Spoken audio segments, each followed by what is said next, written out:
Thank you for logging on to WPRI.com. I'm Tim White, and I'm sitting here with .com reporter Ted Nesi. Ted was down in Washington, D.C. to cover the President's State of the Union. Ted, we read all your stuff on there, so we know nuts and bolts of what you covered, and you got to interview each one of Rhode Island's delegation. So I don't want to talk to you about that. I want to talk to you about behind the scenes in Washington.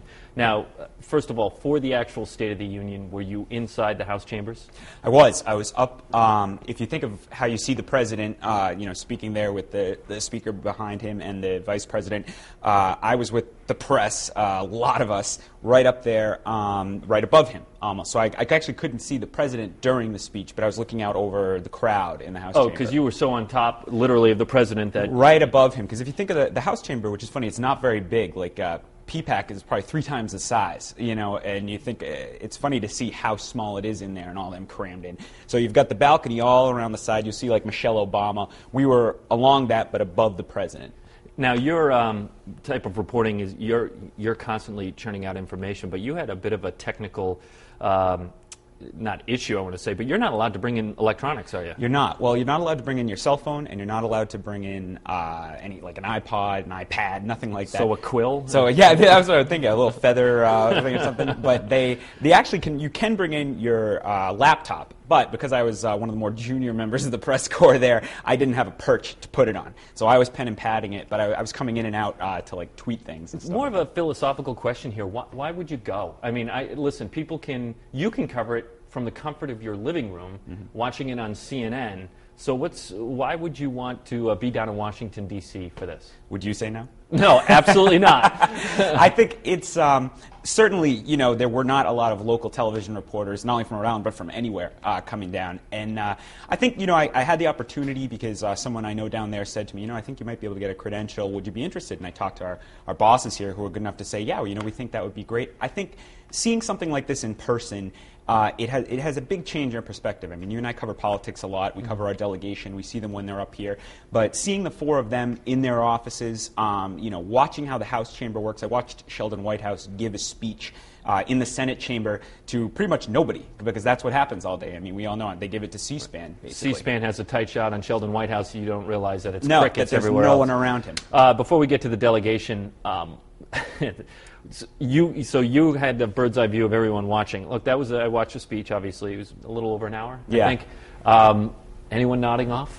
Yes. Justice Ginsburg was clearly quite tired. Supreme Court Justice. The Supreme Court Justice Ruth Bader Ginsburg, because she was, I'm looking right down, and you can see her. You see, actually, Jim Langevin, the congressman, right there because of his wheelchair. He's put right in front. Yep. And the Supreme Court justices are there.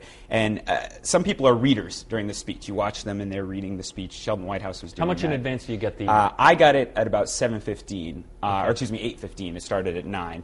They had like a nice printed copy. So Ruth Bader Ginsburg I thought she was reading it very intently, but then you could see she started to do the fleer that we all did as seniors in high school, Yeah. And then I saw her do it again, and this time I saw Justice Breyer exchange a look with Justice Roberts, and they sort of rolled their eyes, and then Breyer nudged her, and she woke up again. So Justice Ginsburg... This is the type of reporting you won't get anywhere else, no, that's for sure. Absolutely not. All right, let's talk about our delegation briefly here. Down there, I've been down to Washington, and it always struck me that seniority is displayed in the size of your office. And we have a very junior member down there, Congressman David Cicilline, Providence's former mayor.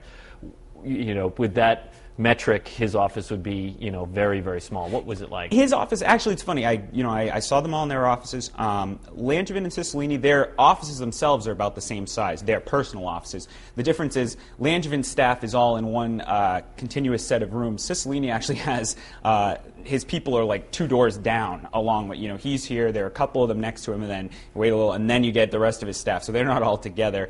They have very small rooms. You can tell that the Senate is where the power is. I mean, the Senate, Sheldon Whitehouse has this beautiful, huge room, his own personal office with a big view and nice bookshelves and everything. And the House members' offices are more modest. I remember going down and seeing Ted Kennedy's when he was still alive, and I was working in Boston, and he had an entire wing. Yep. Is that what we're thinking of here for Senator Whitehouse, Senator Reid? Kennedy was almost a shadow president. He'd been there so long. Yeah. He had things that I think few people have had or will have. But they actually have the senators 2 offices in some cases. Reid has a hideaway as well as his regular office in the office building. Whitehouse, it's sort of long sweep, but it's nothing like what Ted Kennedy has. Back to Congressman Cicilline. Is he adjusting? Has he found a place to live? What's his life He like? is. He's still subletting Patrick Kennedy's apartment, although it sounded like he wants his own space, his own personal place. He's getting used to it. He was, in some sense, he was clearly having fun, enjoying, especially on State of the Union Day. But I think he also said it's a big adjustment to switch from mayor to lawmaker again, although he was a lawmaker here, because he said he has so little control over his schedule. They're constantly being called down for House votes. He's canceling things, moving appointments. So he said it's an adjustment. You were in there for, back to the State of the Union, for sort of a historic event in that you had Republicans sitting next to Democrats. And traditionally, you see one side to the other side, and one side will stand up when they like something and so on. But they were in the wake of Tucson. They were all mingled together. I was reading online that one pundit had said that despite this intermingling, that there was still a lot of partisanship. What was your take on it, your perspective from inside the House? I would disagree. I think, obviously, I can't say compared to other years because I've never been in the House chamber until this year for the speech. But, right after the speech, I talked to both Sheldon Whitehouse and Jack Reed. Jack Reed especially, who's been there since 1990, he was a House member and then a senator, they both said to me it was a very different feel. And I heard other members saying that. I heard Republicans and Democrats as they came out and talked to us, the press corps, right after the speech. They said, you just would have felt silly jumping up and down all the time when your Republican friend, if you were a Democrat, was next to you and not about to get up. I would see people look at each other like, should we get up? All right, we'll wait for this one. And then the bipartisan things like education, all right, we'll all get up. Ted Nesi, WPRI.com reporter, thank you very much for taking the time with us. And if you want to see more of Ted's reporting, be sure to log on to our website. Obviously, you're there now. His section is called Nesi's Notes under the blogs. Thank you for watching. I'm Tim White.